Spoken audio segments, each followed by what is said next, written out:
Hamilton transit workers and union advocates are calling on Mayor Andrea Horwath to reverse council's vote to allow a private third party to run the future LRT system. The decision was solidified today through a ratification vote at today's City Council meeting. Jason Gaidola was following that meeting and joins us live now with more. Good evening, Jason. Yeah, good evening, Matt. It appears that the next step will be which third-party operator will be tasked to run Hamilton's LRT for the next 10 years. However, HSR workers and those who represent them continue to issue warnings that if much more will be lost if the public sector does not take over right away.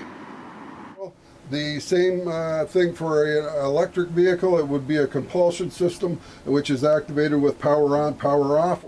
Hamilton's transit union leader, Eric Tuck, continues to present a case that HSR workers should be the ones to launch Hamilton's LRT system. It's a natural transition. If you sit in any cockpit of a bus versus a LRT, you wouldn't see a whole lot of difference. Tuck says many workers from the private sector likely operated a bus in the past, and training wouldn't be a problem. If it's an LRT system, it's propelled by electricity, which means you have a power switch on and off. You have a braking system.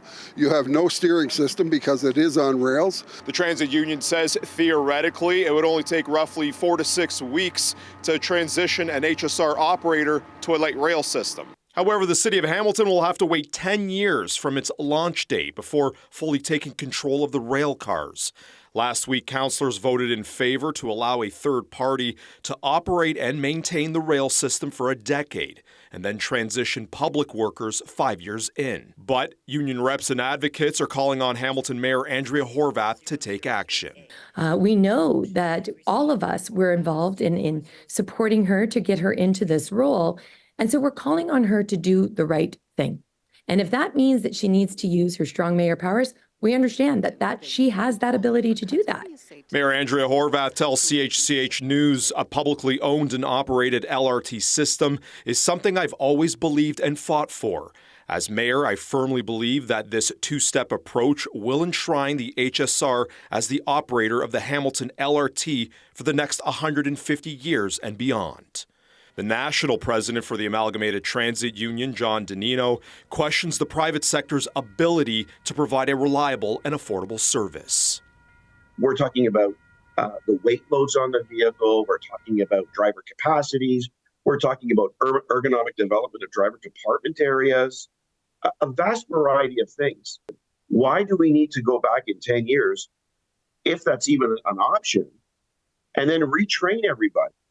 It is actually going to cost Hamiltonians a lot more money. The decision will now be presented to Metrolinx next, which will have final say on operations. And I just caution my colleagues that the unintended consequence of that is that the bidding parties may decide to charge a premium because they're not going to have that operation after the 10-year mark. We did reach out to Metrolinx this afternoon and inquired on when they can expect bids from third-party operators to come in, and we're still waiting for a response.